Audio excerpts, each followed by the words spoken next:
Jamaat-e Islami vote ചെയ്യാതെ മാറി നിന്നു. എന്നാൽ പിന്നീട് നമുക്ക് കാണാൻ കഴിഞ്ഞത് എന്താണ്? ഈ വോട്ട് ചെയ്യൽ ശിർക്കാണ് എന്ന് പറഞ്ഞവർ അവരുടെ വാദമായി രണ്ടാമത് അവരവതരിപ്പിച്ചു, ഇവിടുത്തെ വിദ്യാഭ്യാസ സ്ഥാപനങ്ങളിൽ പഠിക്കാൻ പാടില്ല, കലാലയങ്ങൾ ഇവിടെയില്ല, ഇവിടെയുള്ള കലാലയങ്ങൾ കൊലാലയങ്ങളാണ്. മൗദൂദി സാഹിബ് എഴുതി വിട്ടു. മൗദൂദി സാഹിബിൽ നിന്ന് ആവേശം മൂട്ട ജമാഅത്തുകാർ എഴുതി വിട്ടു എന്ന് മാത്രമല്ല, അവർ വളരെ വ്യക്തമായി ഇന്ത്യൻ ജമാഅത്തെ ഇസ്ലാമിയുടെ 27 വർഷം എന്ന് പറയുന്ന ഈ പുസ്തകത്തിൽ ആ വാക്ക് തന്നെ ഉപയോഗിച്ചിട്ടുണ്ട്. ഇന്ത്യൻ ജമാഅത്തെ ഇസ്ലാമിയുടെ 27 വർഷം എന്ന് പറയുന്ന ഈ പുസ്തകം അഫ്സൽ ഹുസൈൻ അഥവാ ഖയ്യിം ജമാഅത്തെ ഇസ്ലാമി ഹിന്ദ് അദ്ദേഹത്താൽ വിരചിതമായതും അദ്ദേഹത്താൽ പുറത്തുവിടപ്പെട്ടതുമായ പുസ്തകമാണ്.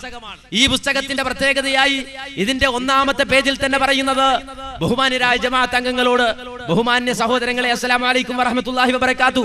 ഈ ലഘു പുസ്തകം കേന്ദ്ര മജ്ലിസ് ശൂറ തീരുമാനങ്ങളും ജമാഅത്തിന്റെ ഉത്തരവാദിത്തപ്പെട്ട നേതാക്കളുടെ പ്രസ്താവനകളും വിശദീകരിക്കപ്പെടുന്നതിനുള്ള ഒരു ശ്രമം മാത്രമാണ്. ജമാഅത്തിന്റെ ഔദ്യോഗിക രേഖയല്ല. ജമാഅത്ത് അംഗങ്ങളുടെ അഭിപ്രായ വിചിന്തനങ്ങൾക്ക് വേണ്ടി ഇത് സമർപ്പിക്കുകയാണ്. അവരുടെ പ്രതികരണങ്ങളും നിർദ്ദേശങ്ങളും മുമ്പിൽ വരുന്നതിന് വേണ്ടി എന്ന് പറഞ്ഞതിന് ശേഷം ബ്രാക്കറ്റിൽ പറയും, നോക്കൂ, ഈ പുസ്തകം ജമാഅത്ത് അംഗങ്ങളുടെ മാത്രം പാരായണത്തിലുള്ളതാകുന്നു, പൊതുപ്രസിദ്ധീകരണത്തിനുള്ളതല്ല. കേട്ടോ, ജമാഅത്തെ ഇസ്ലാമിയിൽ മെമ്പർഷിപ്പ് ഉള്ള ആളുകൾക്ക് മാത്രം വായിക്കുവാൻ വേണ്ടി ജമാഅത്തെ ഇസ്ലാമിയുടെ ഇന്ത്യൻ ഘടകം ജമാഅത്ത് മെമ്പർഷിപ്പ് ഉള്ള ആളുകൾക്ക് വിതരണം ചെയ്ത പുസ്തകമാണ് ഇന്ത്യൻ ജമാഅത്തെ ഇസ്ലാമിയുടെ 27 വർഷം എന്ന് പറയുന്ന ഈ പുസ്തകം. ഈ പുസ്തകത്തിൽ വളരെ വ്യക്തമായി ഈ രേഖപ്പെടുത്തിയത് എന്താണെന്നറിയുമോ? അതെ, ജമാഅത്തെ ഇസ്ലാമി ഭരണ വ്യവസ്ഥയ്ക്ക് കീഴിൽ നടത്തപ്പെടുന്ന വിദ്യാഭ്യാസ സ്ഥാപനങ്ങളിലെ പ്രവേശനത്തോട് ബന്ധപ്പെട്ടതായിരുന്നു പ്രശ്നം. ജമാഅത്ത് സാഹിത്യങ്ങളിൽ ആ സ്ഥാപനങ്ങളെ വിശേഷിപ്പിച്ചിരുന്നത് കൊലാലയങ്ങൾ എന്നായിരുന്നു. കണ്ടോ, മറ്റൊരു പ്രശ്നം പറയാം. വിദ്യാഭ്യാസ സ്ഥാപനങ്ങൾ എന്ന ഹെഡിങ്ങില് ഈ പുസ്തകത്തില് വളരെ വ്യക്തമായി പറയാണ്, ജമാഅത്ത് സാഹിത്യങ്ങളിൽ കലാലയങ്ങളെ വിളിച്ചിരുന്നത് കൊലാലയങ്ങൾ എന്നായിരുന്നു.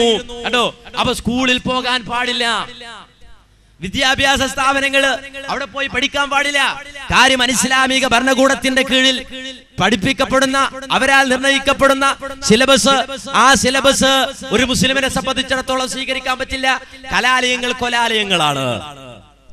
അതുപോലെ തന്നെ സർക്കാർ ഉദ്യോഗം പാടുണ്ടോ? ഹറാമാണ് എന്നാണ് റസായിൽ വ മസായിൽ എന്ന് പറയുന്ന മൗദൂദി സാഹിബിന്റെ പുസ്തകത്തിൽ എഴുതിവിട്ടത്.